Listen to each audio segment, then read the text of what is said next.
WJRR. Lock it in here with Marc Daniels and the beat of sports. Happy Monday, boys and girls, and welcome to a new week of the beat of sports.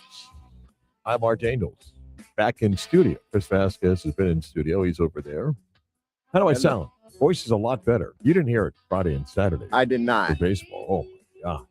I did not hear it. But if you say it's better, I believe you. I was barely above a whisper. and it was so bad. Like I'm trying to speak and like I can't even get the audio out. Like I can't even, it was like, so I struggle, but better. That's good. Going to see the doctor later today, get the good stuff, you know. We love the good stuff. Once they close that door, no one knows what kind of prescriptions I'm getting.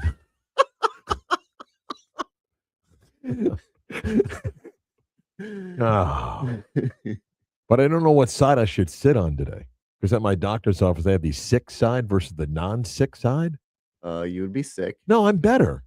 You're still sick? Well, I'm better. I don't want to be around those other germ-infested people. Wow. Yeah. But I am much better. Still a little bit of the head cold, a little bit of that phlegm, one of the great words ever. Phlegm. Phlegm and pus, two of the most graphic words you can come up with. Don't forget moist. Oh, everyone loves moist is fine. It's just moist doesn't bother me either. There's no good, when you say phlegm, there's no good side to that. Anyway, see the doctor later today. So you had a busy weekend. I did. You were gone. Little family trip. Yeah. So Friday after the show, took my daughter to Universal for the first time. Drop her off, pick her up later or something? No, or what? of course. Yeah. She can Which maneuver part? everything. We did Universal. We did Islands of Adventure. We did Islands of Adventure. Take on the Hulk? Yeah. No, we did one fish, two like fish. What, 14 months, 15 months? 14 months. Yeah. We did one fish, two fish. Oh, I Dr. like that Seuss one. Land. Oh, I like that. And we rode the carousel. It's about as fast as I can go as far as a roller coaster. Tell me, I was so annoyed by this couple. They were older. They were adults. And they're sitting in like the bench seating. Oh, yeah. So we had to wait for them to get off. Like, get on a horse. So we had to wait. They were in their 50s, 40s, 50s. Careful now. What, you telling me you can't ride a carousel like the horse? Yeah, you need a bench? Like, come on. You got little kids waiting. Yeah, I wouldn't do that. I was livid. If there's a crowd, yeah, and like if there's no wait and I'm not taking up a seat that, that irked me. So you want to sit in the bench? Yeah. You didn't. I mean, can you stand in and hold your daughter on the horse? We could have, but that was also full up. Okay. So that annoyed me. Was it crowded? Of course it was. Yeah. Okay. And then we did my daughter just loves to wave to everyone. She loves to wave and make friends with everyone. And then when she's starting to walk now, so she's walking and she always has her head down. I gotta pick her head up. You don't put on one of those kid leashes, do you? No, you're not going to do that, right? No. Oh God, don't do that. Leashes don't belong on kids. Little dogs do not belong in strollers. Those two things bug the hell out of me. Don't put your dog in a stroller. No. We've gone over this. Yeah. Don't put your dog in a stroller. All right. And then Saturday morning, picked up our stuff, moved over to Indian Rocks Beach for the weekend.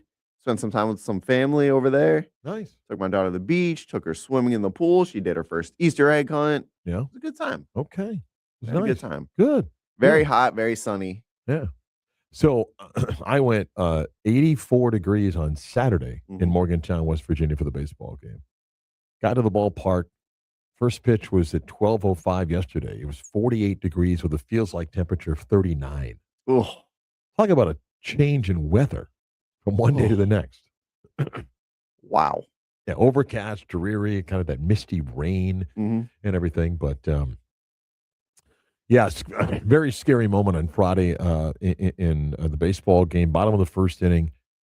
And player Sean Smith for West Virginia hits a line drive 105 miles an hour off the bat, and it hits UCF pitcher Braden Smith in the face. Just above his right eye, the eyebrow area, and he goes down. Doesn't black out, but he's down.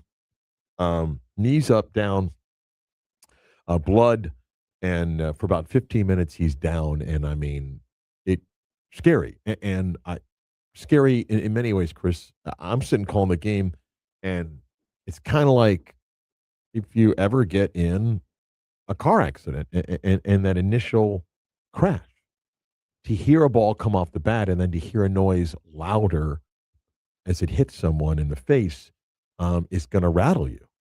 The good news is that Braden Smith got up on his own, holding towel over his face, sat on the cart that then took him out beyond the left center field wall. Ambulance took him to the hospital.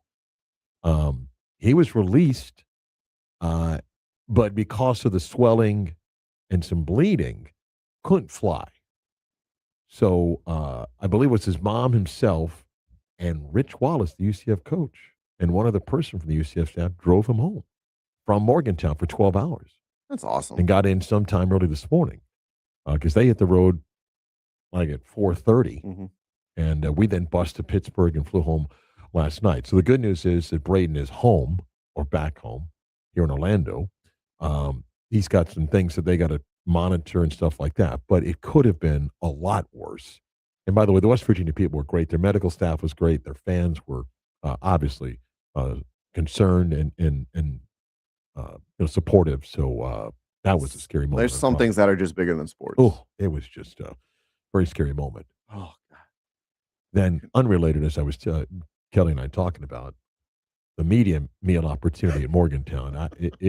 It's top 3 in the country. It's just they give you a voucher, and you can write your name. You can write any name. It's not like the person checks names, and the voucher's got like 3-4 lines to write the items that you want, and you go down there, and you can take anything, and it's like, well, there's 3-4 items. No, you can order anything.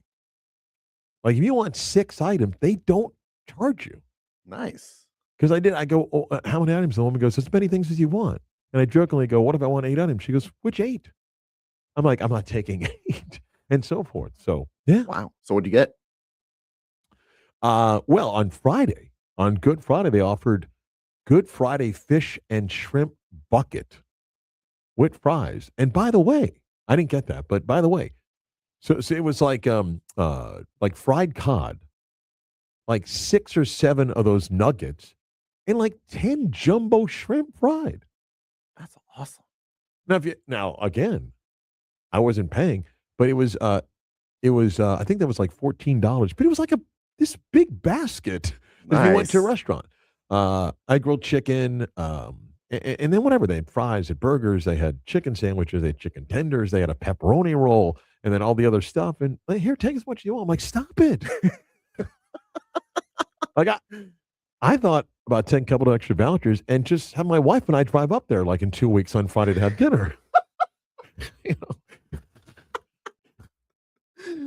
Yeah, unbelievable. That's fantastic. Yeah.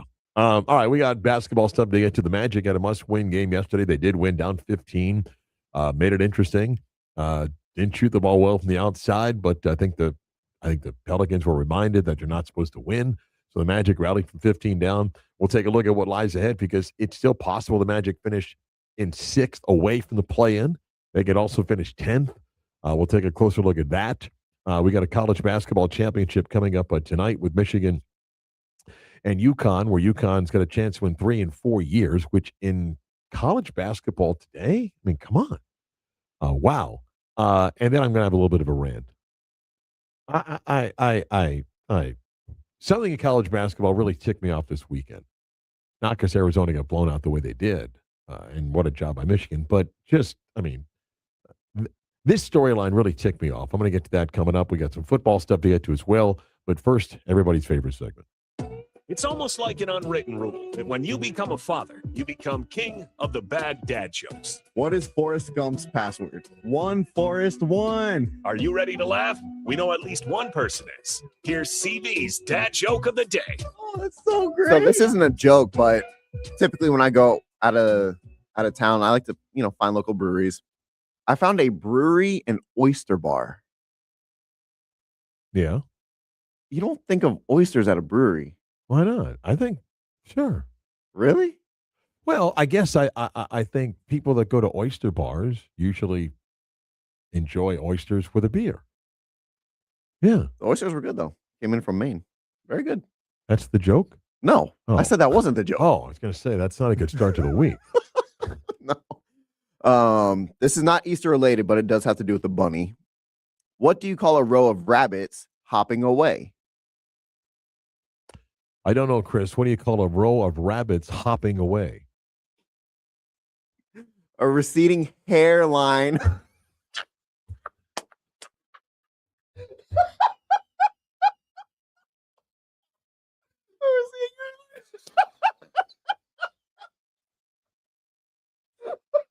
And we're off to the week.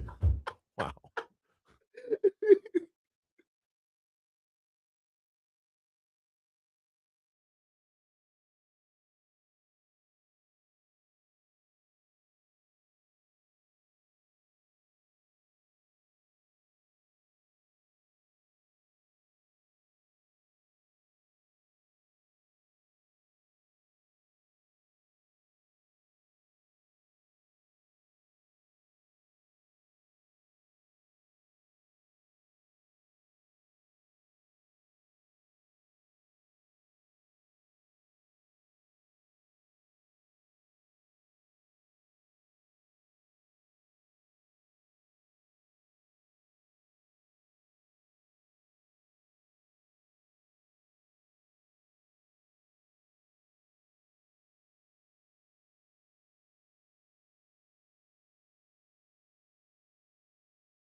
Every time you play this clip, I think of Stir Fry. The song. Migos. Yeah. She'll play that instrumental. That was up in West Virginia. At the resort up there. Kept playing that one song between basketball games. Coming up on the 10 o'clock hour, WYGM Orlando, WJR, HQ2, Cocoa Beach, the Beat of Sports Bar, Daniels. That's Chris Vasquez.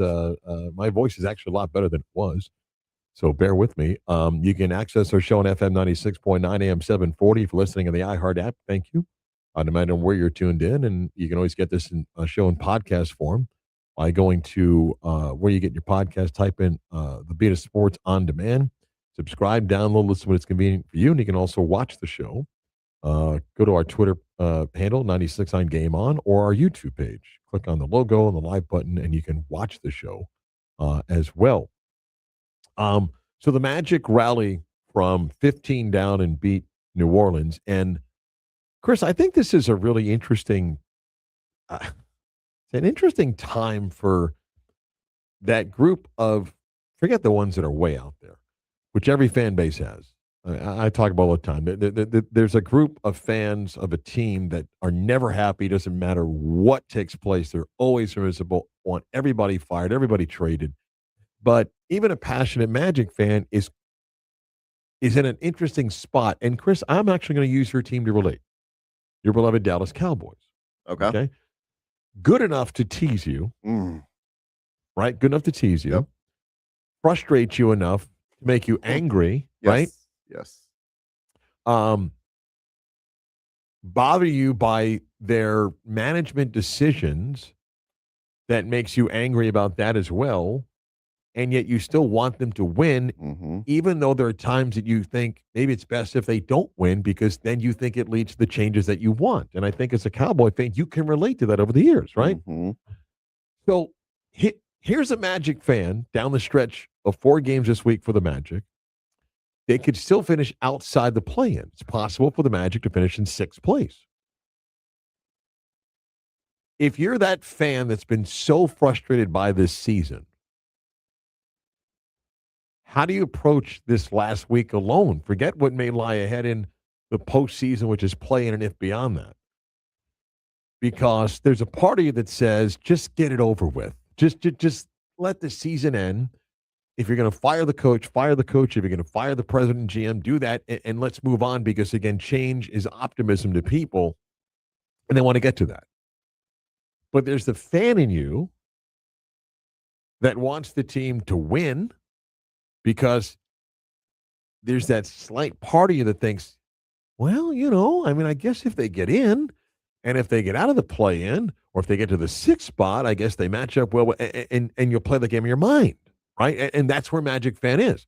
So you could be the glass half empty. They were down 15 to New Orleans last night. Okay, they came back and won. The third quarter looked like, what the blank, man?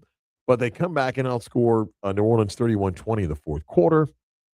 Team did not shoot the ball well again from the outside, 7 of 33. Missed 11 free throws.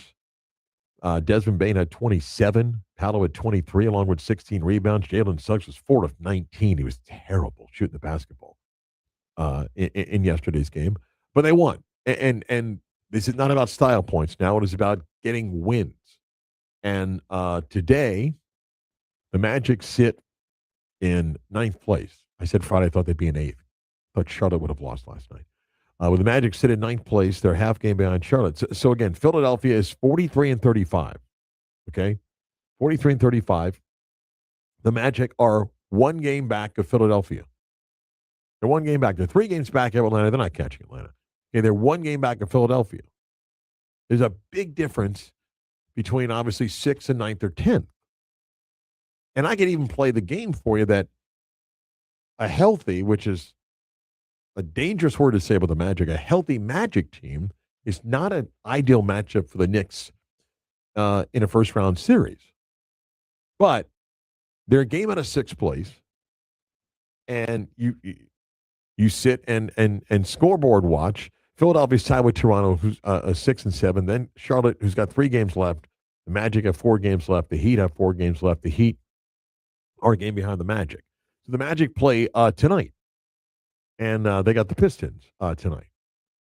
And then they host Minnesota on Wednesday. They're at Chicago on Friday and at Boston on Sunday. So Detroit, Minnesota, Chicago, Boston. Okay. Let's go play the game here for a second. Detroit is set as the 1 seed. Okay. And they have no motivation to really play guys significant minutes here. Minnesota is 3 games up on Phoenix for the 6th spot. Okay. So, you just look at what's left for these teams that the Magic play, and I'm not quite sure Minnesota needs to push minutes with anybody. Then it's at Chicago. Heck, by the time they get to Chicago on Friday, Billy Donovan may have signed a contract to be the Carolina head coach. More on that come up a little bit. And then you get Boston on the final day of the season. By the time they get to that, the Celtics have already wrapped up the 2 seed. I don't think the Knicks are catching Boston. I mean, 3 back with 4 to go. So, in a way, Chris, the Magic are buying a little bit of a break here because of what the other teams need down the stretch. And I mentioned before about Charlotte. Charlotte has 3 games left on their schedule. They play at Boston tomorrow night. And again, the Celtics are up 3 on the Knicks. They play Detroit on Friday, who has absolutely nothing to gain by playing on Friday. And then they play the Knicks on Sunday. And by the time they get to that Knicks game, the Knicks may have already been locked in. So you're trying to gauge these schedules down the stretch. And in the West, there's more matchups because teams are split a game apart from each other in some areas. So I don't know who has an easy schedule or not here. The only thing you can do for the Magic is you got to just keep trying to win. And like I'm doing, I go, well, if they go 3-1, but then I look at Charlotte and like, I don't know the teams that Charlotte plays, what they're going to do with their starters and their rotation. Same thing goes in Philadelphia. And so you just got to try to win basketball games. But it is an interesting spot for the angry Magic fan right now. Like, what do you want? Do you want this to end quickly, playing a 9-10 game lose and have it over? What it's a fan and you go, well, I guess they could finish 6, and then if they finish in 6, then there's nothing that makes them happy. No scenario from now to the end of the season would make them happy. The only thing that's going to make them happy is when they see the change. But if the team could win, they'll find some reason to nitpick it. Paolo could have an off night shooting. Jalen could have an off night shooting. Desmond Bane could be off shooting wise. They can miss free throws. They could be down big and come back and win. They won't be happy. Then, of course, if they lose, this team sucks, blow it up.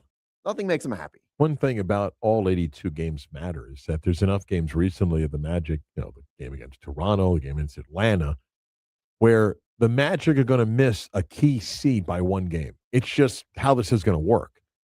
And you're going to be able to look back and go, that game, that game, that game, that game. And that's why 82 games, every one in some way matters. You can't win all 82 games, but they're going to miss the next seed by a game. They will. And then it may be 2 games that they miss of avoiding the play-in, and you're going to point back to some of these blowouts post-All-Star break after the winning streak was snapped, and you go, wow, that game cost them. But, look, I still think that they're challenged right now in a lot of ways. And I remain baffled over the last years. And this is not a defense of the front office here. But every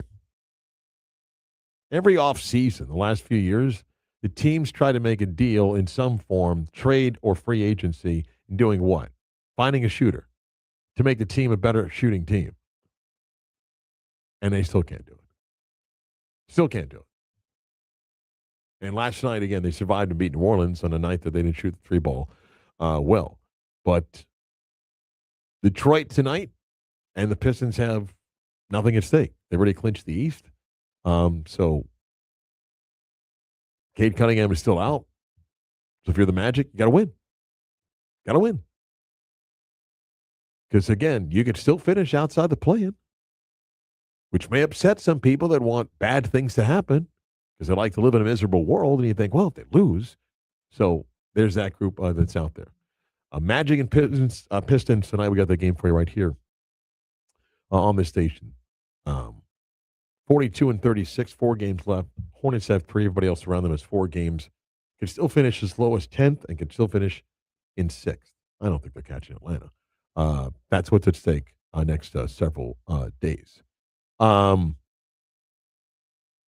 Tonight, national championship game in college basketball. Michigan and UConn, couple thoughts on that. And then the story that drove me crazy over the weekend. A little bit of a rant coming up. We'll do that when the Beat of Sports continues next.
He's the voice you trust for the teams you love. You're listening to Marc Daniels and the Beat of Sport.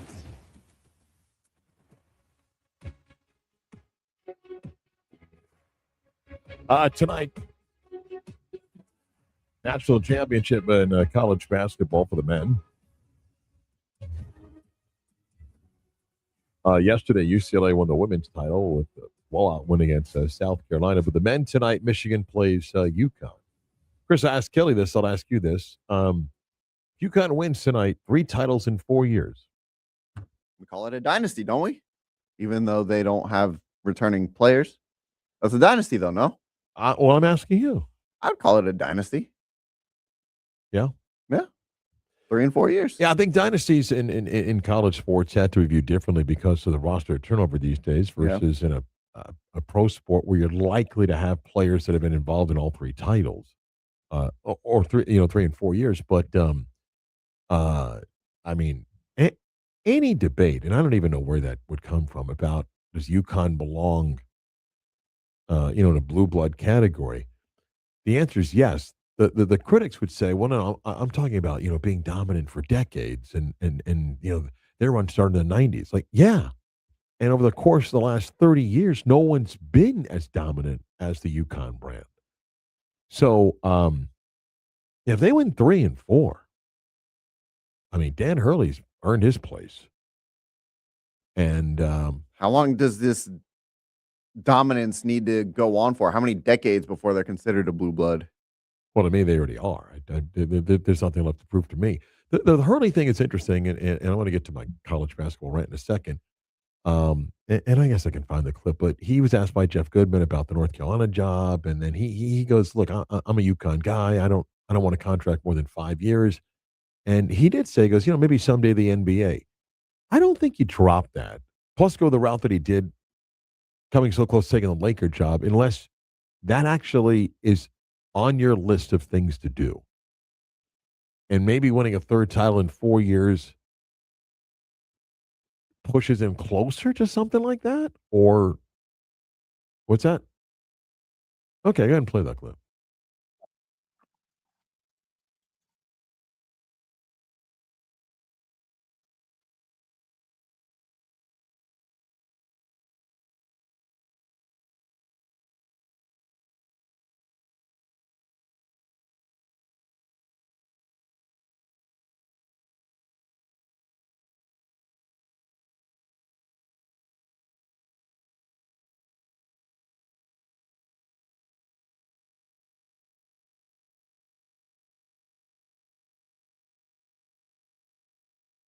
Okay, so that was Jeff Goodman asking him a question about the Carolina job. I chuckle not at Hurley here. Anybody that says, I don't want a contract more than 5 years, I don't even know what that means anymore because everybody gets an extension once they have a successful season.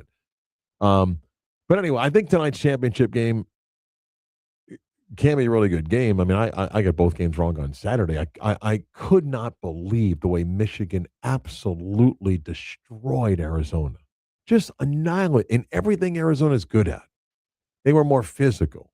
They turned mistakes into baskets so quick. They just bullied their way past Arizona in an absolute beatdown, which made me angry that I didn't give Michigan more credit for the way they did that to teams in the tournament and then throughout the season. And then UConn just right now does what Dan Hurley has needed. And what I mean by that is just hang around long enough and we'll make a few more plays. Because all of a sudden, Illinois can't shoot. The outside shot's not falling. And every time they made a run, UConn had an answer. And they won the game. Tonight, I mentioned briefly on the bridge, it's a great X and O matchup. I don't like getting so heavy X and O's because most of us just watch a game as a basketball or sports fan. UConn runs such a great offense. They do so many things well. And again, I mentioned this earlier, and I'm not comparing NBA talent with college talent. That would be stupid. But just watch the offense that UConn runs. And then if you're a Magic fan, you're jealous because they're constantly moving. They're people that are moving that will have nothing to do with the play, but it's just designed to clear out stuff. It's designed to create multiple options. And they run so many good sets. It's a European style of offense. Dan Hurley recreated everything in his offense a few years ago when he went to this European model. And it's great to watch. Michigan runs a different type of offense, utilize their bigs in a different way, and it's a really good coaching matchup tonight. And I just, as a fan, hope we get a great college basketball game. I think Michigan's better, but am I going to throw out the Dan Hurley factor and what UConn's been? That's crazy. It's crazy to think that. I hope it's a good college basketball game tonight. Dusty May got to Final Four with FAU a few years ago. Michigan won 8 games a couple years ago. And here they are in the national championship game. He's built something quickly, did it through the transfer portal, did it with a commitment of dollars, all within whatever the rules are right now in college basketball. So I got no problem with any of that stuff. I did have a problem this weekend, Chris, with this story that drove me crazy, has driven me crazy for years. Even though I disagree with a lot of stuff with Jay Billis, he was right about this. Then he kind of veered off in a direction that I wasn't getting on board with. But I, for the life of me, will never, ever, ever understand athletic directors in positions of power. What I mean by that is that you're stable at your job, you're good at your job, that you are able to use some leverage in your way. I cannot believe, and yet I say that, and I'm followed up by saying, of course I believe it, because it's 2026 in college athletics and all the issues that are going on. But we had how many coaches in the Final Four this weekend, Chris? How many total coaches in the Final Four? That would be 4. Okay, 4. One was not part of this story. That was Brad Underwood at Illinois, who's going to get a pay raise because that's what we do. We got guys on a contract that have a good season. You pay them to win. I'm still waiting for the day that someone says, hey, I don't really care about wins and losses. We're just going to hire this guy. You pay coaches to win, okay? But the 3 of the coaches, and particularly 2 of them, the 3 of the coaches were part of a story that maybe is created by the media about who's getting the North Carolina job, okay? Because the Carolina job opens up, they fire Hubert Davis, and they throw names out there, and the top names, who are they and everything, and it's Dusty May, and it's Tommy Lloyd, and it's Billy Donovan. Well, maybe the third is going to ask Carolina to wait 6 more days. And when the bowl season ends, maybe Billy Donovan then takes the Carolina job and goes on to win 10 national championships. I don't know. The other 2, you got to help me out here. And here's what I mean by helping you out. 1, if I hear a coach again moan, complain, gripe, and whine about tampering, let's all throw up together. Let's all throw up together. Okay, because when South Florida had their last basketball coach and he was adamant going, stay away from my players. It happens all the time. Stay with my players. And the next day took the Providence job and wants you to believe that had no contact with the school. But then to the Final Four this weekend with Tommy Lloyd and Dusty May. We played multiple clips last week of Tommy Lloyd, the Arizona coach, who's a really good coach. Never definitively say, I'm not taking the North Carolina job. And whether he used the vacancy to parlay, and clearly he did, into a new, bigger contract at Arizona. To the point, according to reports, he doesn't have to answer to his AD. What? Huh? What? Yeah, doesn't have to answer his AD and got a pay raise and fine, make as much money as you want. So he acknowledged that the Carolina job was there. How? What do you mean, Mark? How? He's under contract. Yeah, but no buts. How an athletic director at a major brand in college football or basketball allows a coach that you're going to pay top dollar to have any discussion with another school without the written consent of the school that he has a contract with is insanity. It is crazy that any athletic director with a president approving would allow that without consequence. And this is the only sport in football and basketball that this crap happens. Chris, could the New York Giants have just signed Kyle Shanahan to be their head football coach? Could they have? Yes. Probably not. No, he's No. under contract. He's under contract. You would have had to call the Niners to say, we're open to compensation on a trade for your football coach, and we need your permission to do that. How does it not happen in college sports? How can anybody under contract? Well, they're not doing it. How do you not write in the contract? If you do this, you're fined X. You can't do that. And by the way, nothing stops anybody in college sports of saying, no, we're going to copy the pro model. I sign you to a 5-year contract. I'm going to pay you top $5. You can't talk to anybody. If you want to have a conversation with North Carolina, Tommy or Dusty, you got to come to me and in writing, ask for permission and I will give you permission or not. And by the way, don't come to me with it. You're under contract here.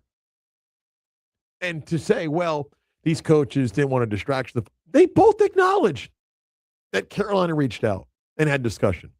Both. Well, what do you want them to do? Have their representation say, sorry, guys, my client's under contract with this school. If you wish to speak to my client, you'll need written permission from the athletic director or president. This is the only sports that this stuff happens. And by the way, it's not why Arizona lost, and it may not be if Michigan loses tonight. Why? Just know, though, that your head coach, in the biggest moment of your team's season, at some point engaged in conversation about leaving your school. Yeah. Biggest moment of the season. We're in the Final Four. We're trying to win a national championship. And you're, well, Mark, what are you supposed to do with the timing? Here's my deal. In the National Football League, in the NBA, we don't do this crap. We don't do this. Goes back to the insanity of the whole Lane Kiffin thing. Well, when do you want him to do this? I got to go recruiting. Dude, figure it out. It's real simple. You want me to pay you $8 million to be my basketball coach. And let's say it's top 3 in the country. Okay, I'll give you the $8 million because I think you can win. You can help us win a national championship. And in your contract, there's going to be terms and conditions, and you got to follow them. And one of them is you can't have discussions with anybody while under contract with our school. And if caught doing so, there's a hefty fine for that. And by the way, I'm going to hold you to that fine. Well, then that coach won't work for you. Then I'll find the next guy that I'm going to compensate at a high level because at some point, someone's going to say the money is so big, I'll take it with your terms and conditions. Only in college football and basketball, this stupidity happened. A coach is under contract. What do you mean you got? Well, that's why there's a buyout. Yeah, and I also put in there, you can't talk to anybody without our permission. Why is that so hard? Why is that so hard?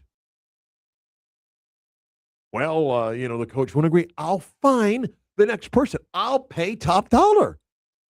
I'm not undercutting you. And by the way, the street works both ways. You're under contract for 4 years. Chris, how many times do you see this in college football and basketball? Coach under contract with 4 more years, has a good season. Agent goes, well, got a vacancy over there. Do you want to pay more money? Pay more money? We just agreed last year to a deal. I know, but we won. I don't pay you to lose.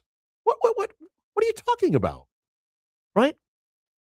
Like at Florida, Scott Strickland is going to give Todd Golden more money. Good for Todd Golden. If someone says, I want to give you more money, okay. Why? Well, there were those vacancies. He was under contract. Where's he going? Well, he could have because you allow it. Write the contract. You can't talk to anybody. In the National Football League, when you sign a coach to a contract, that contract is put in a league file. And there are league rules that says you can't just go hire somebody. Well, I want to talk to that coach. You got to call a team. You got to tell the team, I'm interested in hiring your coach. They can say, well, he's under contract for 5 years. Okay, we'll give you 5 first-round draft picks. You have to agree to a form of compensation, and only then can you have a discussion. In college sports, it's crazy. This is the biggest weekend in the sport. You might argue it's the first week in the NCAA tournament, but here's the Final Four celebration of the game, and 2 of your coaches in the Final Four acknowledge that there was conversations with North Carolina. It's insane. It's crazy. So The next time the coach tells you I'm locked in, I don't think about that, or next time I say don't tamper with, my players, you're tampering. Someone's tampering with you. So the hypocrites are all over the place. And Tommy Lloyd's a great coach. Dusty May's a great coach. They both parlayed the Carolina vacancy into more money. I mean, Lloyd already got his deal, then went out and got blown out by Michigan. Dusty May will win the national championship, and they're going to give more money because, you won the national championship, so you give more money. It's insane. It's insane. And the powers that run the sport allow it. Allow it. Just have a contract. Just like everybody else was screaming over the weekend, we got to get collective bargaining in college basketball. No one's collective bargaining. Good grief. Just tell me again, Chris, name me, here, let's take Malachi Tony. Going to be a Heisman candidate, right? Miami. Walks on water. And Miami spring practice, where Mario Cristobal allows recruits, like they worship him. And if you're from South Florida, touchdown Jesus Jr. was doing this thing at 10, 11 years old, and he needs to be part of a union? What's his motivation to be part of the union to collectively bargain? This is how much I want to stay at Miami. This is what we'll pay you. You think he cares about union benefits? Well, it's the other 99%. Right, but if you don't get the key 1%, then what the heck's going to happen? But anyway, back to the coaching thing. It was just ridiculous. It was ridiculous. Your coach is trying to prepare your team for a big playoff, in this case, Final Four game, and he's talking with another school while under contract with your school. What world does that make sense to anybody? But until ADs say, that's not how it works, man. You want to be paid top 3 in the country? I'll put that. I'll guarantee you that you'll always be paid the average of the top 3. Okay? But you got to give me something. And what I'm asking you is, you cannot have conversations with any other program without permission from me. If that doesn't work for you, I'll find the next guy that's willing to be paid top 3 money, but I need that deal. Well, that's how the industry works. I don't care what everybody else does. This is what we do. I'm trying to protect my school. So whenever these coaches also talk about tampering, they're all full of crap. They're all full of it. Turn around and please tamper with me so I can parlay that into more money. It's just like the player that comes to Chris, and I'm going long here. I mean, I was telling you stories, and Gus Malzahn would tell me how Scott Frost has talked about this. 10 minutes after his press conference, he had 2 players with agents waiting outside his office to talk about a deal, right? So the next time the player comes with his agent after the 3rd or 4th game and is asking for more money, and the coach goes, I can't stand this system. Really? Be careful that you're not the guy that during game 9 or 10 of the football season, when somebody got fired someplace else, you're trying to parlay that into a new deal for you or to take that job. What's the difference? What's the difference between the two? There isn't, right? There isn't. Contracts mean nothing. I think that's what we've learned here. Is contracts mean nothing. Well, yeah, and what I'm saying is it's on an AD to make it mean something. Here's the terms and conditions. I'll pay you. I'll pay you. What do you want? 8, 10? I'll pay you. This is what I need. You don't get to go talk to somebody when you got 5 years left in a contract with me. That's a violation of the contract, and it comes with this fine. Whatever. $10 million. Whoa, that's a lot. Then don't do it. Well, then I won't agree to that. I'll find someone that thinks $8 million is enough to coach my team and abide by that little clause in the contract. And 2 coaches in the Final Four were involved in those discussions. Come on. It's crazy. We'll do some football stuff next.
Chris, part of my travels this weekend, Penn State over to West Virginia, but we flew out of the Pittsburgh airport last night.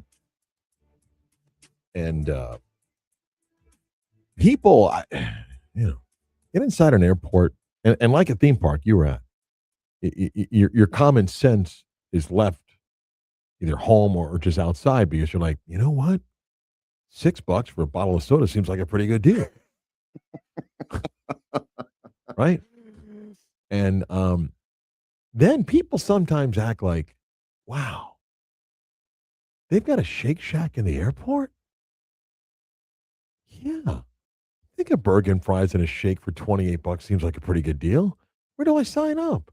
It's just like the mind just checks out. It's supply and demand. You go to a sporting event, you go to a concert, anything like that. So I was just walking to get a bottle of water because I didn't. That'll be $10, please. Well, I didn't save an empty bottle of water and then fill it up, right? So I paid $5 something for the bottle of water, and people are just in line at Shake Shack, and there are a number of food places open, right? And I just I just walk by. There's nothing wrong with Shake Shack. I don't eat the burger and fries or anything.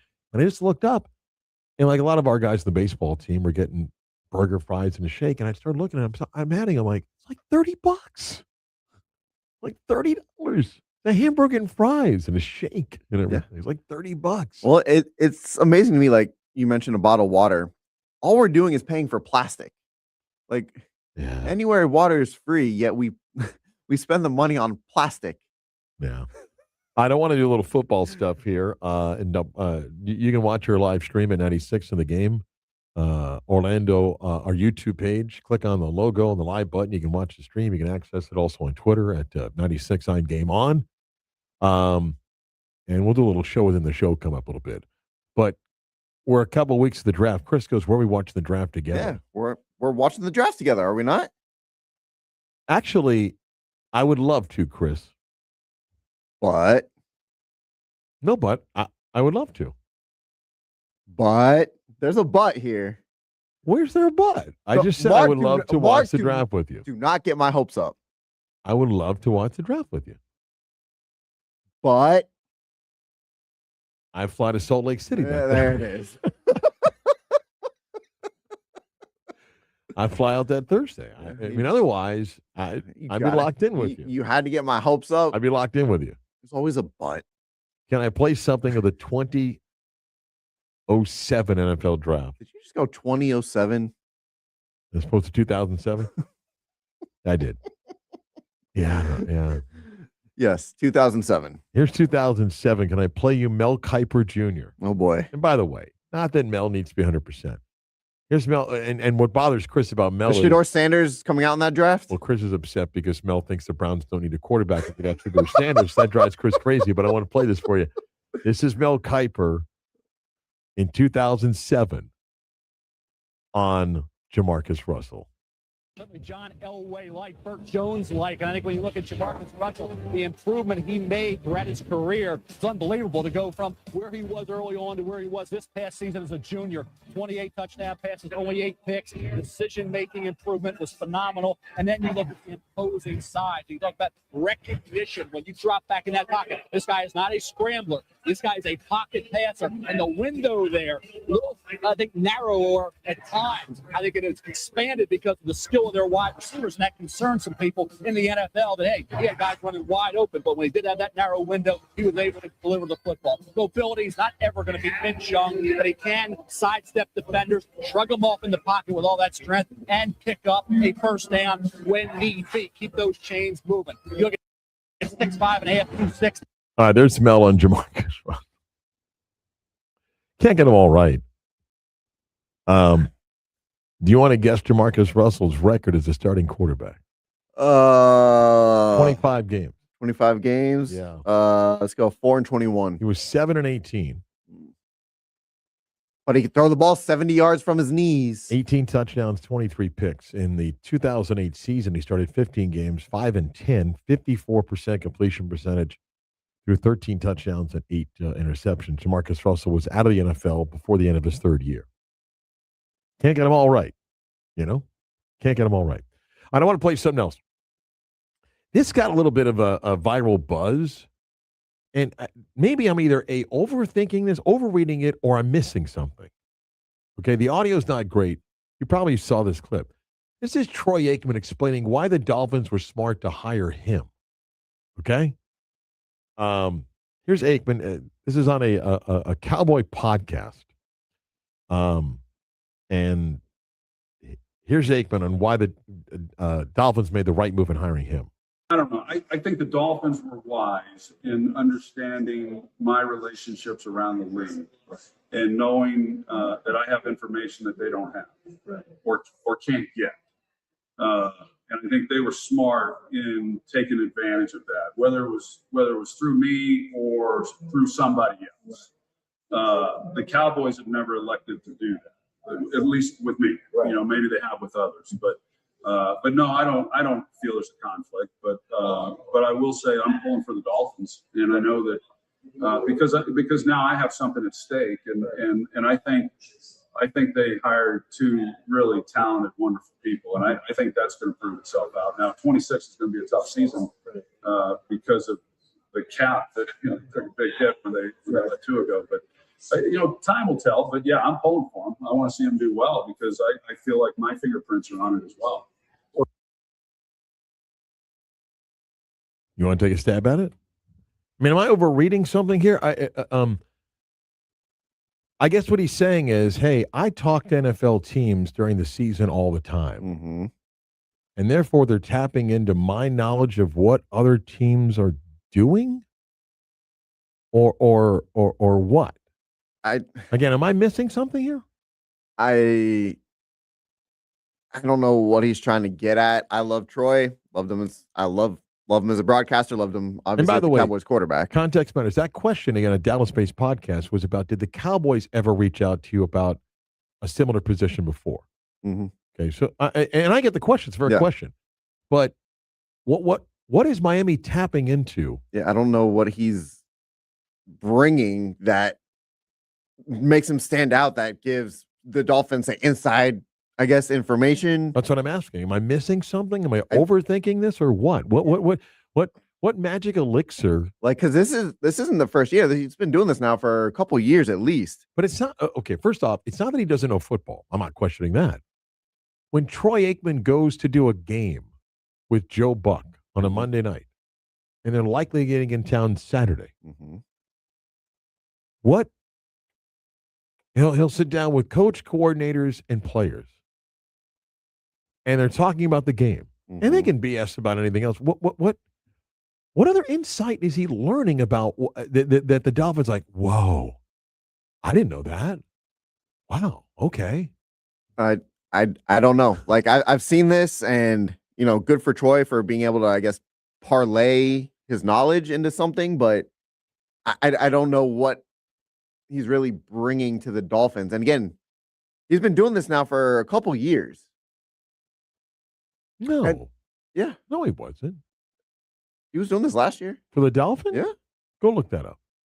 I don't think that's right. They've been all hopped up on medication that I'm forgetting. And if I'm wrong, please tell me.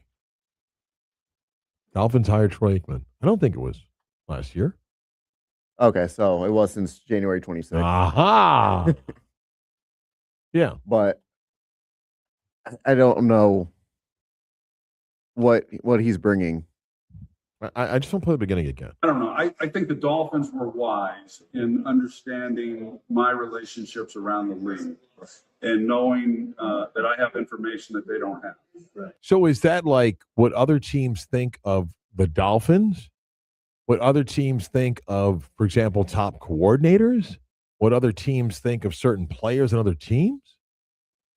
I don't know. I have no idea. I have no idea what Troy Aikman is bringing. So can we come back in 3 years if Miami's no better and go, well, yeah, you were wrong? Yes. Because he's in a no-lose situation, right? If Miami gets better, he can take credit. If they don't, even like, hey, I just advised them on some things. I didn't have anything to do with their day-to-day operation. I mean, I don't know. I just thought So he's pretty. I mean, he's a consultant. Is all he is, and I guess he's the one who kind of helped bring in John Eric Sullivan. Right.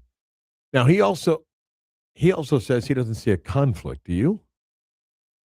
What, in terms of broadcasting and Well, if he's saying that he has access to things the Dolphins don't have because of his broadcasting position, is he providing them with information that is a conflict?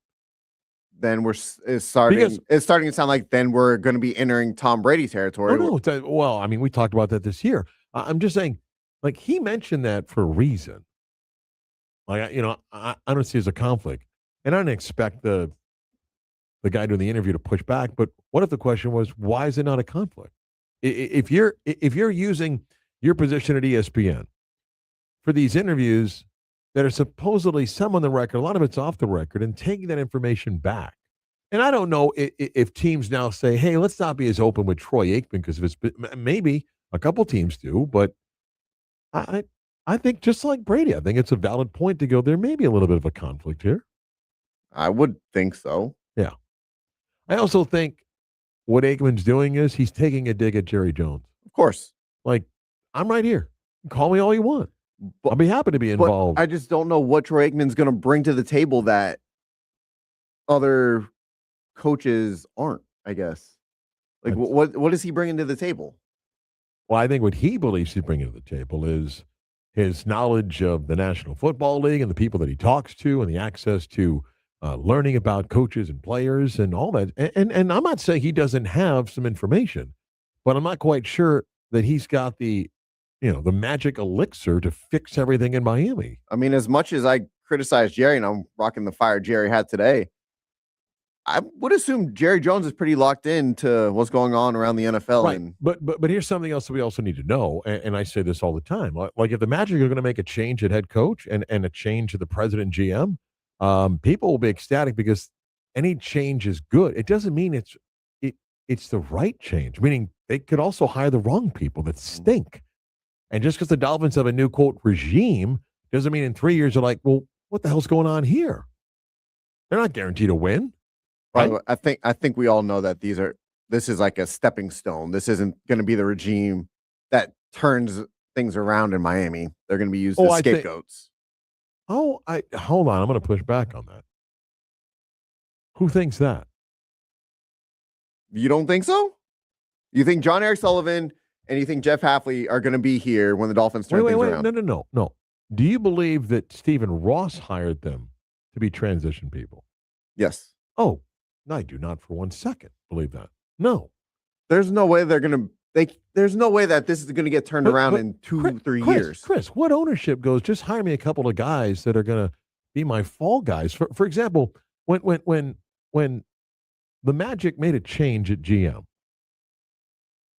and then that GM was told to trade Dwight Howard, that GM understood this is going to be a massive rebuild. When they hired Jock Vaughn, he had no chance to win. He was hired to get through the complete rebuild. So Jeff Hafley has a chance to win? What I'm saying, though, is I don't think – no. When the Magic hired GM, that wasn't we're going to fire him and get – that was this guy's going to fix it, and he's going to be our Sam Presti, and he's going to lead us to promised land. I think the Dolphins hired GM thinking this guy's going to fix it. And I don't think Stephen Ross believes he hired the transition coach. I think Stephen Ross believes he hired the next great football coach. Yeah. No way. You can agree. I mean, agree or disagree, but I think that's what he believes. Can I play you one other clip here? Yes. This is Levante David on Gilbert Arenas' podcast.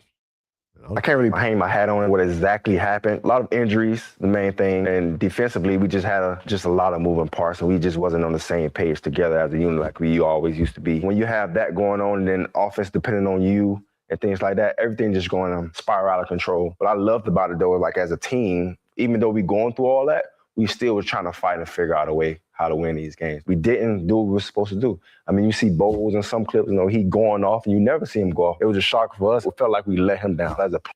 So Levante David is a longer clip to that. You know what that is? That's a veteran that just is careful about choosing his words and not throwing people under the bus, and a guy that seems like he tried to be a leader in the clubhouse to make peace. Right? Yeah. That clip goes on where then the peanut gallery, which includes Skip Bayless, try to bait him into blasting Baker Mayfield, and he wouldn't take the bait. So What class wins out. is this just to try and go viral by trying to get Levante David to bash Baker? Is that all you're trying to accomplish? You want the rest of the clip? Let's hear it. Player being in that locker room, being a leader of that locker room, we just wasn't doing what we were supposed to do as a football team. I think Baker got to get the same blame that Jalen get. It's the jacket that you wear. Everybody hurt. Sometimes them injuries can bring the morale down. Everybody think they can win a Super Bowl at the beginning. I'm listening to interviews. I'm listening to Baker say stuff like, we can't do things this way during the week and expect it to be like this on Sunday. Then you hear Todd Bowles saying, at some point, the players got to do their job. People say you're only as strong as your weakest link. Mm-hmm. But what if A little bit try to put him in a corner, Baker. There. There's another clip where he was asked about Jalen Hurts. Saw that, yeah. And Skip was trying to get him into the, come on, rip, come on. Rip. So again, is this just trying to go viral? Trying to get hits and clicks and off with that podcast. It is. I don't think it was Levante David. I think. No, yeah, that's what I'm saying. The podcast, Yeah. people doing the podcast. All right, 11 o'clock hour. We got the news coming up. Also, a story that I talked about months ago, but now it's becoming more of a reality about one of your local teams and access to watch them. We'll get to that coming up as well. The news is next. Going to go over on the stream on YouTube. Do a little show within the show. Catch us there on our YouTube page or go to 96.9 Game on Twitter. News coming up.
Yellow. So I want to get back to the point that you just raised. And by the way, if you're on the stream, hello.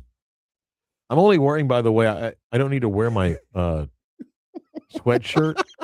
But I told Chris when I just had the white, and it's a white UCF t-shirt, I look like I got a deli counter going, yeah, what you need? Cup of cola. What do you want? A pound of what? So I was like, I can't. So I put this on. I don't really need to wear this. But anyway, seriously, you think the Dolphins hired these guys to be just the transition people? You think the only reason you think that because of Stephen Ross's age that these are the guys that turn it around? I think he believes that these are There's no way. Okay. There's no way. Given their situation, yes. I mean, they have completely stripped everything down outside of Devon Achane on offense. No, they have no cap space. Chris, I know that, but I think he believes the National Football League, okay, that you can rebuild quickly, and these are his next two stars. Again, I brought this up on air before. Like when the Magic hired Rob Hennigan, he was told, I know this for a fact, your first job is to trade Dwight Howard. You're going to be the guy that's going to take the heat for it. And I, despite the horrendous record for Hennigan, I defended Hennigan in the Dwight trade because he was told to trade Dwight Howard. And I thought he got a good return for it, okay? I mean, he got a starting center for a decade in Vooch and other pieces. But they were going into a 3-4 year massive rebuild, and Jacques Vaughn never was given a roster to win. Okay, I think the Dolphins believe, hey, our cap space gets better in 27 and 28, so Jeff Hafley will have a much better chance to be successful then, and these are our guys. I don't think that they hired these two guys going, hey, in 3-4 years, we'll get the next group in here. No way. Who does that in the NFL? Can you name the last team that did that? I mean, I couldn't tell you, but there's no way that you're expecting Hafley and John Eric Sullivan to turn this around in 5 years, let alone 2 to 3 years. Chris, again, I'm sorry to push back here. In the NBA, there are examples of 3, 4, 5 decade rebuilds that didn't work. In the National Football League, I don't think that's the mindset because of how you can manipulate the cap. Like in the NBA, there's tanking. We got a third of the league that went out of their way to tank. The National Football League, it's not the same model. I don't think any team thinks it takes 5 years. Okay. We both agree that we don't know what direction the Dolphins are going in right now. Well, the wrong one this year, but yeah. But we agree, like, we're confused by the signing of Malik Willis, yet their trading of Jalen Waddle. We knew Tyreek Hill was going to go, but they've essentially depleted everything. They have 40-something guys on a league minimum. But the cap number does get better in 27 and 28. It does get better. It doesn't guarantee a success, but it does get better for them. And I think their mindset was, we're going to have to eat it in 26. And again, the Malik Willis signing doesn't make any sense. But we're going to eat it in 26, and then we're going to be better in 27 and 28. We'll get draft capital so that we can get more picks, draft players, and have more money to sign free agents. I think the Dolphins believe, and you and I may laugh at this, that by 28, they're contending for playoff spot. At 26 is the rebuild year. In 27, the cap gets better. They pick up draft picks. And then by the time they get to 28, they're going to be contending. They think that. You and I may think it's going to take longer than that, but they think that. That's why I don't think Stephen Ross said, find me a GM and a head coach that can be kind of my, transition guys, then we'll get rid of them and hire the football people. I think they think by 28, they're contending. Yeah, I do. Because in the NFL, everybody thinks that because there's so many examples of worst to first. Chris, listen, taking my true giant colored glasses off. Okay, the Giants believe that Harbaugh brings them instant credibility. It doesn't make their line better. It doesn't make their secondary better. They got to go get players. But do you think they hired Harbaugh thinking, hey, it's going to take us 3 to 5 years? Okay, John Harbaugh's a Super Bowl winning coach. He's got a history of winning where Jeff Hafley doesn't. But no. My point, though, is the roster for the Giants has been horrendous. But they're still coaching someone who's been a legitimate coach, who's won. But I'm just saying the mindset of a rebuild in the NFL is not 3 to 5 years. It's more like 2 to 3 years because of how you can manipulate the cap number and quickly rebuild. And there's more examples of last place, first place in the NFL. You and I are in agreement that it probably is taking longer than 3 years. I just believe that Stephen Ross and the people he hired think we're going to eat it in 26, we're going to get better in 27, and we'll contend in 28. No way. Well, that may be true, but I'm telling you. Yeah. Which again goes back to the Troy Aikman thing. Yeah, it's a good thing they hired me. Okay. Let me tell you what I know. Why are we whispering? I don't know. I'll tell you what I know, though. Then how it went down? I guess. Who knows? All right. Let's get back and we'll do the news and then much more. Yep.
Let's really do the news. Yes. Now it is time to do the news. But now it's time for the news. 11 o'clock hour, WYG Orlando, WJRHC Tuco Beach, Orlando Sports Leader, Marc Daniels, Beat of Sports. Chris Vasquez over there. I'm here, back in studio, at least for 3 days. Good. Be back. Got to get the voice back, but it's all good. Magic rallied from down 15, beat the Pelicans last night 112 to 108.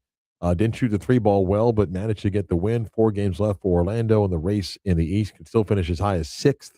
Could also finish 10th.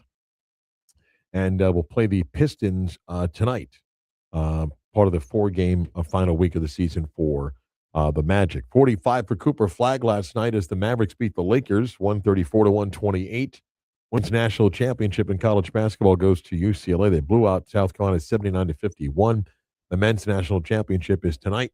UConn takes on Michigan. Tip is, I believe it's 9:18 or 9:21 tonight for the national championship game. Rays reopen the Trop today against the Cubs in a sold-out stadium. Over under on tomorrow's attendance. Announced, I'm going to go 86-65. The Cubs are worth a couple of extra thousand. 86 over under 86.75. Yeah, I'll say under. you go under. I'll say under. All right. It's Masters Week. Practice rounds today. Par 3 event on Wednesday. First round on Thursday. By the way, Steph Curry returned last night at 29 off the bench, but Golden State did lose. And next couple of days, the portal opens up in college basketball. Chris will love it. Got role guys asking for $1 million and all that stuff. How soon until we get the portal under control? No time soon. Fantastic. No time soon. Fantastic. Inter Miami opened up their new stadium on Saturday. An announced sold-out crowd of 26,700. A lot of people pointed out that the headlines chosen by a lot of people was Messi scores first goal. Not the first goal in the game. He scored Miami's first goal. They were losing 1-0 to Austin. Luis Suarez got the equalizer. I think it was the 82nd minute when Austin got the phone call down below. If you don't let them score, you'll be relegated to the USL. And they gave up the goal. There wasn't a chance Miami was going to lose. Got a draw 2-2. Orlando City went out west to take on LAFC and lost 6-0. That's their fourth 5+0 defeat. Third. Oh. 6-0. There are no words. I mean, there are no words. There's a bottom, and then when it falls out, like the bag of leaves, I tried to pick up 11:30 outside my house last night, and I just pulled the bag as the leaves brought. Like, that's where Orlando City is. They're that muck at the bottom right now. It is. I can't watch. I told Scott Harris, I didn't watch any of the game on Saturday. I was watching basketball and I wasn't feeling good in the hotel in Morgantown, and I didn't miss anything. I have no interest in watching them. 6-0? Good grief, that was horrendous. Really, really bad. Mentioned the Rays open up at the Trop today. And let's see, what else do I have here for you, Chris? I was watching, what was it? Oh, Saturday morning. I got up before I ran. I was just getting dressed to go run. And ESPN, the Ocho, had... And I sat and I watched this for 5 minutes, right? People playing underwater chess. So here's the deal. There's a weighted chessboard at the bottom of the pool, right? How deep's the pool? I think it was 8 to 10 feet. So you can't stand, okay? So you have to tread water up top, right? And then I go, then when I come back up, you hold your breath and go down, and then you have to look at the board and then make a move, and then you come back up. So the idea is you're not I mean, you can hold your breath and stay there for a while. And I'm just thinking, it looks so stupid, but whoever came up with the idea, it's brilliant. I mean, you're just coming up for stuff that runs on the Ocho, right? It's like, wait, I got it. Weighted underwater chess. So one guy's up there, the other guy goes down, he moves, he comes back up, the other guy goes down, he doesn't know what move he made, and he's got to quickly look at it and decide, and he moves a piece as well. So I couldn't turn it off for 5 minutes. I was just like, why am I watching this? And I'm like, I can't leave. And I only stopped because I went to commercial break. If it was like the start of a 20-minute segment, I would have watched the whole thing. So are there officials to make sure you don't cheat? Yeah, there's a camera underneath in the water. So are there officials then up top watching the screen to Yes. make? I couldn't turn it off. That's fantastic. I'm like, wait, what is this? Guy goes underneath, and I'm like, it's chess. He makes a move, comes back up. Like if I went and then you go underneath, holding your breath, you're looking to see what the board looks like, and then you make a move. You come back up, and then I go down.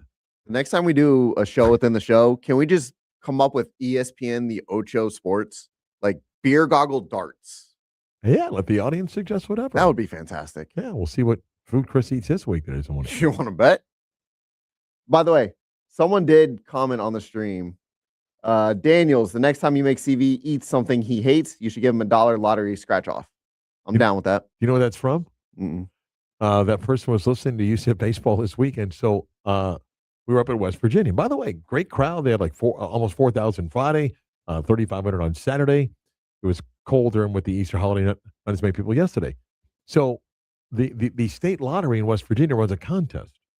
Promotion. Chris, you guess the start of the 7th inning stretch. So it's the time when the third out ends the top of the 7th, right? And the prize is a $1 scratch off. My thought is, $1 scratch off? Like, okay, maybe it's a scratch off where you can win up to $10,000. But why not like a $10 scratch off or $1? It's like it's a $1 scratch off, and you're like, $1? That's it? Doesn't it seem like you want something bigger? But what do you mean? Guess the 7th inning stretch, like how long it goes, or No. So the game starts at 4:05. Yeah. You're guessing what real time the 7th inning. So if you say Gotcha. 6:25. Okay. I think it's the closest to wins. And you get a $1 scratch off. It's like a guy hits a half-court shot. What do you get? You got a voucher for $5 for the concession stand. Like, what do you think? The prize is bigger? You know? It's just something fun. Like, okay. Let's say you correctly guess. You've done enough baseball over the years with me. Yeah. If you correctly guess, wouldn't you think, man, what's the prize? We have a $1 scratch off. You're like, that's it? Like, I felt bad. You know what I wanted to do? Give him a media food voucher. Go get $40 of free food. Like, I got a better prize than that person did. Yeah. Go get as much as you want. But what if he wins, say, $5,000? That's nice. But how about if he gets 10 $1 tickets? The way they promote it, like, and today's winner gets a $1 scratch off, and you're like, what? Yeah. $1? It's kind of hard to promote. Yeah. I say this with all love, okay? Because the West Virginia people were great, not just when Braden Smith, the pitcher, got hurt with a line drive to his face.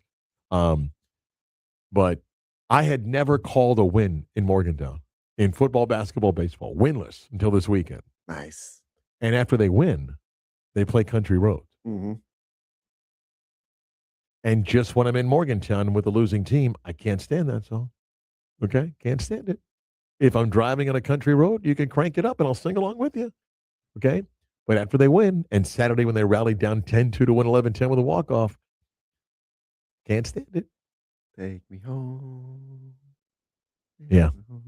And they play, thank God I'm a country boy during the 7th inning stretch too. Some folks get a little too into that, I'll say that. A little too into it. We come back. I've been telling you about this story for months. And it won't be a big deal for you until 6 months from now. I'll explain next.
Angel from the Monsters in the Morning on Real Radio 104.1, and you're listening to the voice of UCF, Marc Daniels, and the Beat of Sports on FM 96.9 The Game. You want real sports talk? You got it right here.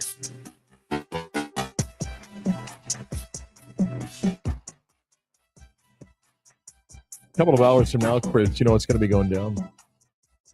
You're going to be in the doctor's office? And every single drawer and cabinet is going to be opened up by me. Do you take anything? Like No. You don't take like the popsicle sticks or cotton balls or? No, I just want to know what's inside. Yeah. Do you not know what's inside anymore? Oh, I'm still kind of fascinated. The great thing is I love my doctor. I'm not one of those guys that goes to the doctor every couple of weeks, but I love my doctor. Let's say my doctor gives me a little bit of VIP treatment. So when he knows I'm on the schedule, this guy doesn't wait. Now, there could be a situation where someone really needs attention, but I'm not sitting there for an hour. So he usually comes right in. But, if it takes a while, yeah. And I can tell you exactly what's going to happen. One, I'm not weighing myself because I already know my weight. Yep. And two, they're going to take my blood pressure. It's going to be too high, okay, because, and they do this all the time, okay? You go in, got to walk down the hall, okay? I'm usually 8 steps behind. I got to catch up, and then he wants to take the blood pressure. It's going to be up a little bit. And I go, okay, can we take it again? He won't or she won't. Then the doctor comes in, I'll ask him to take it again, and then it goes down to, perfect number. But I'll be going through every cabinet drawer. Just looking around, seeing what's there. Yeah. What you got in here? Whoa. What's the craziest thing you've ever found?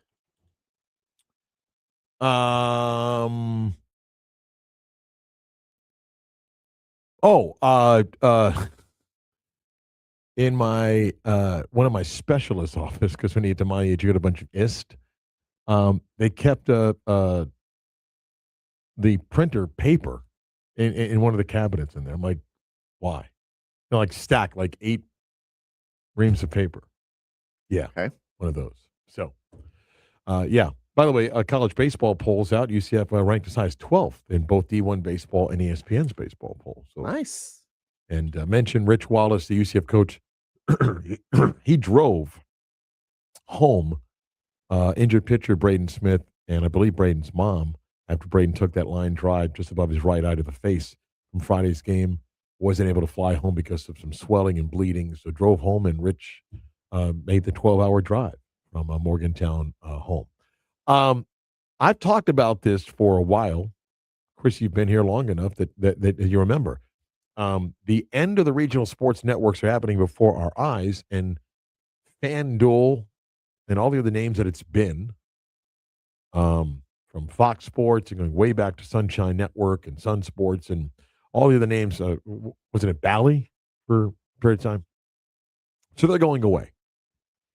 And what has slowly happened, and baseball seeing it now, and the NBA and the NHL have been dealing with it, and the Magic are one of those teams that had a deal on a regional sports network here in Florida on FanDuel, and it's going away. It will not exist. And if you watch the early part of the baseball season, the Marlins and Rays, if you're a Spectrum customer, as I am, there's a channel where those games appear, and only for the games. There's nothing else on that channel. But the Magic do not know. Well, that's not true. The Magic have been working on where you'll be able to access games next year. And if you've noticed this past season, the Magic put a few games on things like Wesh's secondary channel. Also over in Tampa and in Jacksonville on channels as well. And I believe, I think their game later this week on Fridays on Wesh. Next year, the NBA's asked teams, Jason Beatty wrote about this in the Sentinel. He was adding to a Sports Business Journal story that was out. And then, again, I've been talking about this for months. Chris, if you're a Magic fan that likes watching your team on a game-by-game basis, which used to be with relative ease, right? You picked up your remote, you put on whatever channel it was. If you're a Spectrum customer the last few years, it was 1149 where FanDuel was. Click it on, there it is. Okay? That's going away. And first for the team, here's what's going away for all these teams, unless you're the Dodgers or the Yankees or the Lakers or a handful of other teams, is the guaranteed money you got as part of those regional sports network deals. And for the Magic, that was a pretty good number. It was an 8-figure number. Not a high 8-figure number. It was a good amount. Okay? That's gone. They say, well, but then they signed this new massive national TV deal. Yeah, but you still are losing money that you were banking on, that you had in that budget line every year. Why? Because, for example, if you had Spectrum or something else you were accessing, every month you were paying X amount of dollars for that channel. And don't forget, the reason why the regional sports network model worked for years is the overwhelming majority of people that never put that channel on still paid for it. I mean, when your cable bill went to $150, remember, you were paying about $9 a month for ESPN. You still are, for ESPN, about $7 for ESPN2, and down the line, the NFL Network, and all the way down the line of what now you know is FanDuel. And that was a lot of money. So, Chris, here's the question. A Magic fan is going to fit in one of three categories. You're either going to be a diehard that, man, I watch every game no matter where, I'm going to be there. Or, hey, I like watching, I'm a passionate fan. You know, if it's on, I'm going to tune in. And the casual fan, like, oh, who do they play? The question is, what are you willing to pay? And you got three different answers, right? The one that's the casual fan, like, oh, who do they play? You don't want to pay anything. Because you're already complaining, as Chris does, about streaming, different streaming, and all that stuff, right? Mm-hmm. The other group is, yeah, I'm a passionate fan. Tell me how much. Then the other group says, okay, I'll pay that. The problem is you are losing a portion of your audience to watch that simply will not work to go find you. They won't. You got a remote. Chris, we all do this, right? You're just thumbing through channels. You're just, and especially, they line up all the sports channels by each other. It's nice. Go here, just clicking. Now, as many of you have learned over the last X number of years, you got to go find that game. Is it on Amazon? Is it over on Netflix? Is it over here? And you're going back and forth. So you've gotten used to it a little bit, but now you're going to be tested.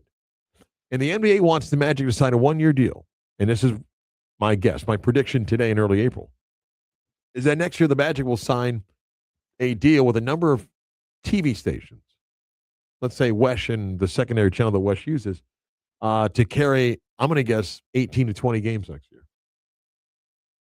And then you'll have to pay for an app, just like you could do now with FanDuel's app. What is that amount? I don't know. If you wanted to buy the Marlins or Rays, it was $100, which at first you're like, that's not a bad deal, 162 games. I don't know what each person's price point is. Watch. Chris, would you pay $50 for the entire season to watch the Magic play? I would not know. Okay, and Chris is like a lot of people. What if it's $100? Nope. What if it's $1.99 a game? So it's still gonna be about $100. Nope. Well, but you can pick and choose. The answer is likely no for Chris. He's going to be like, well, what's the odds of me sitting down watching 2.5 hours of a basketball game in your world? My point is, and the Magic are not the only team. A lot of NBA teams are in the same boat, where you're going to have now ask the fan, the consumer, to go find your outlet, which in a smart TV world is still going to be on your TV now, not just on your phone or your tablet, but you're going to have to sign up.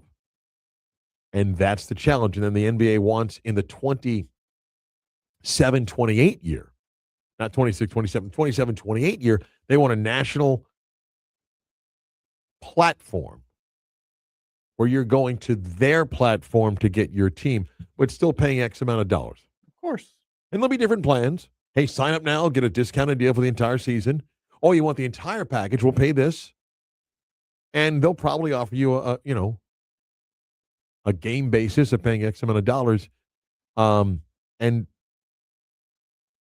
two things happen here for the Magic and other teams like this, as the Rays and Marlins are dealing with.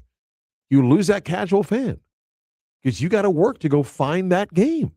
And right now, right now on your smart TV and all the bells and whistles to go from Prime to Netflix to MLB to NBA TV.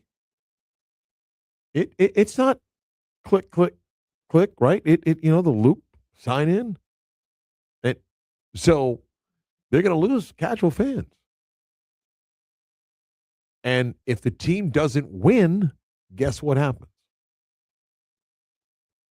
You better hope a lot of people sign up for the season package, because once the losing starts, if that happens to your team, it's harder to get that group. If it's just there on your channel's menu, I'll scroll, I might stop and so forth. But that model of pay for the year, one, you lose the money that you had been making for decades of that regional sports network. So now you're hoping that that fan who fits into two of those three categories, the one's like, I'm not paying for it, you'll never get him. They'll watch when it's a national TV game or something. But the other two, you got to hope that they're all in on board, because it's a different financial model. It's a different viewer model. How about you do something to help out the fans and stop forcing us to pay for every damn thing? Okay, wait. Hold on, because you and I are going to fight about this. Why do we have to continue to pay for everything? How do you want to get the game? Well, you just used to be on regular TV. What do you mean you used to be on regular TV? Okay. I was on Sun Sports. I was on Bally, No, FanDuel, whatever. You paid for that. You paid for it. Not on a subscription basis. Okay, so that model died. How would you like me to get the game to you?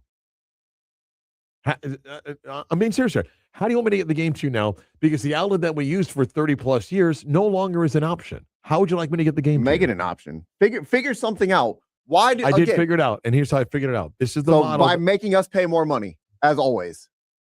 You were paying before. You were already paying before for it. What, with our cable bill? Yeah. Okay. And So it was already included. So that's fine. it wasn't included. You paid for it. When you paid $150 for a cable bill, you know how many channels of that you don't even watch? Did you complain then? Really? Because I remember growing up, game was on channel 31, Sunshine Network. And you paid for it. My mom did. I didn't. Right. But you also paid for 95% of the channels that you didn't watch. That model's gone.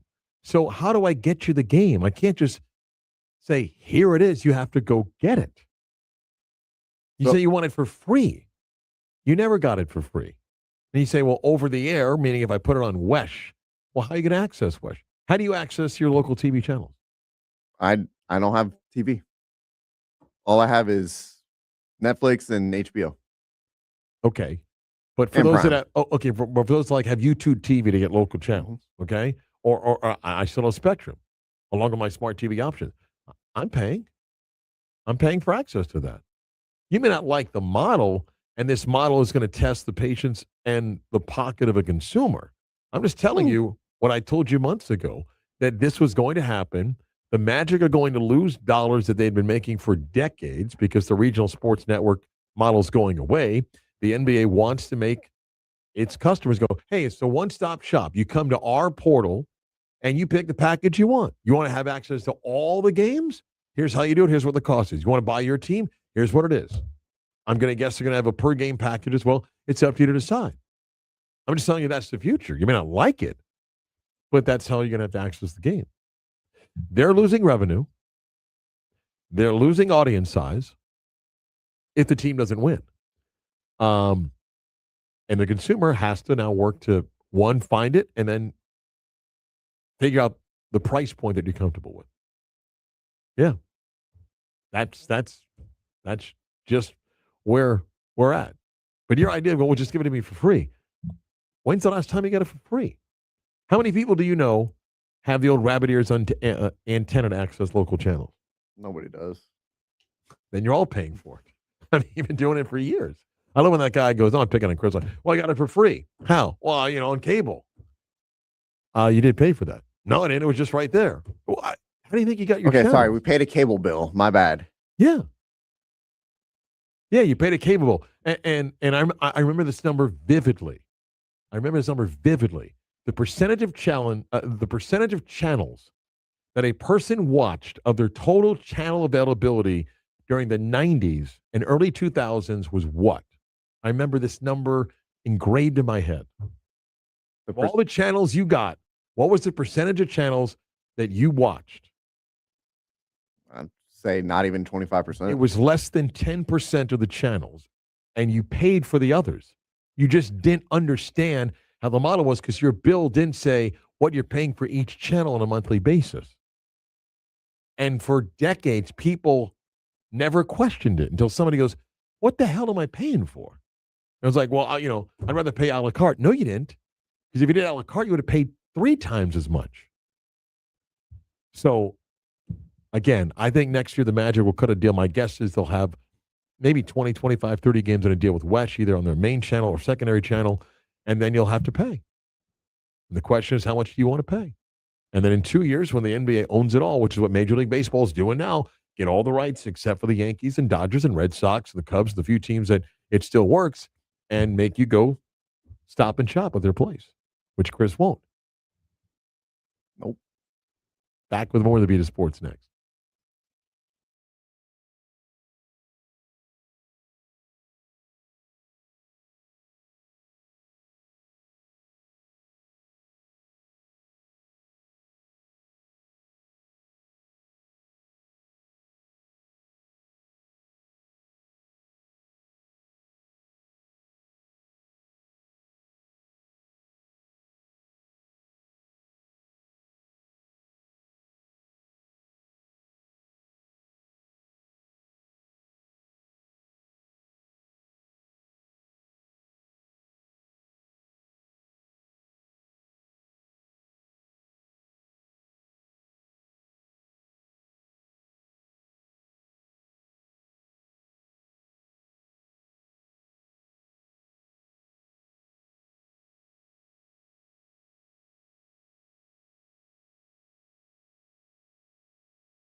Never fear. Marc Daniels is here. Welcome back to the Beat of Sports.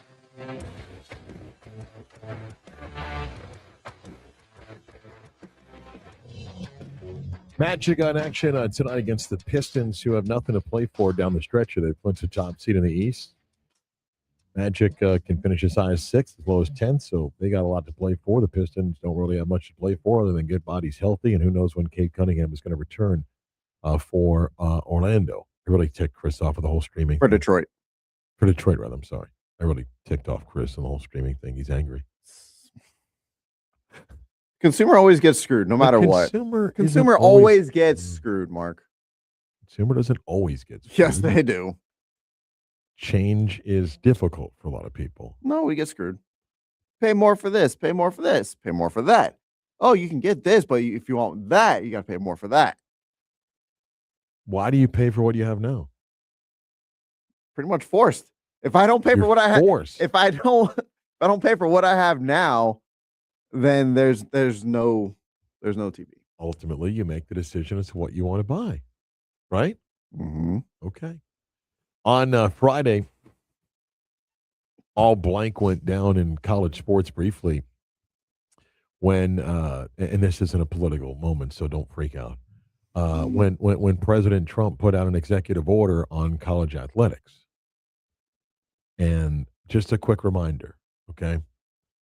Executive orders are not law, okay? And I've said this. I welcome, whether it be the President of the United States, the people that advise him, people that are outside college sports, I welcome everybody's expertise in trying to continue to mold whatever the system is in college sports. But the idea of limiting transfers, it's already been challenged in court so many times. And just because the president says, here's an executive order about what you can do in transfer, it won't hold up. It won't. 100% of what was proposed or written in the executive order is either going to be challenged in court or has already been challenged and knocked down. I mean, Tommy Tuberville was a former college football coach. He's a senator from Alabama. I don't care what side of politics you're on. You don't even have to be on the side. Yeah, he comes from a point of experience about, hey, as a coach, I saw this. It's already been challenged in court about the limiting of the transfers. What makes you think that this now will stop it? It won't. Even the other rule that came out, like, hey, if you as a coach take a player who's not in the transfer portal, there's a penalty for that. That has no chance of winning in court. Do you know why? I'm going to use Chris again. Chris, if you're a student at Florida State University that plays football and you're homesick and you're from South Florida, you miss your family, maybe someone's struggling in your family, okay? And you miss the portal deadline, okay? Can you, as a student, not a football player, can you transfer from Florida State to Miami? Mm-hmm. And he's a student at Miami. You can't stop him from playing football. So any idea, well, we're going to penalize coaches now if you take kids that are not in the transfer portal. It's been challenged in court.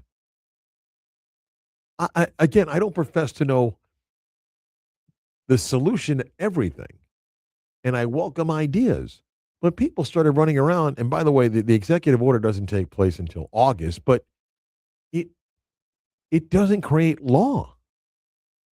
Any executive order doesn't create law. This isn't picking on Trump. The same thing with Obama. And it in many ways, it's a marketing tool is what it is. I mean, there are actually some legitimate executive orders that mattered, but most executive orders of any president, regardless of their political affiliation for the last 30 years, it holds no weight.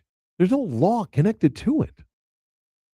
So whatever was put out there, well, that fixes it fixes nothing. Doesn't fix anything. Especially when most of the stuff that was put in this executive order has already been challenged and defeated in court. But how many times do we see people continuously going to court over the same things? We see student athletes challenged for their eligibility every year. Correct. And So just because it was defeated in court once, who says it won't change the next time? hang on, I'm a bit confused. You can build a policy. I mean, the president can say, listen, and basically what the president's executive order told the NCAA or governing party is, this is what the rule needs to be. Okay, fine. And then when I go to court and lose, what would you like me to do? Because that's what's happened on every most eligibility cases end up where on the issue of transferring, it doesn't hold up. You can't have a system that allows general students to transfer every semester and then tell a certain group of people, but not you. I mean, you can't do that. There's no court that's going to go, yeah, but not you. So have any executive order you want. It just it doesn't change what the court's already ruled on. So, people are like, oh my goodness, this changes. It changes nothing. It doesn't change anything. It's fine to have suggestions. Hey, and believe me, I'd love to see it. I've said, to me, I believe that schools should be able to sign players to agreements, whatever legal term you want to use. And I'd love to see a system where no player can have more than 3 agreements. And I'd love to see a system that says upon entry to college sports, you can't go anywhere for 2 years. You must sign a 2-year deal. And then after that, you get 2 more agreements or contracts. That won't hold up in court unless all the parties agree to follow rules. So executive order, whatever. Got nothing to do with politics. The same thing happens to anybody else who proposes something like that. Come back. We'll put a wrap on the Monday show next.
The latest news, gossip, trends, and off-the-wall stories.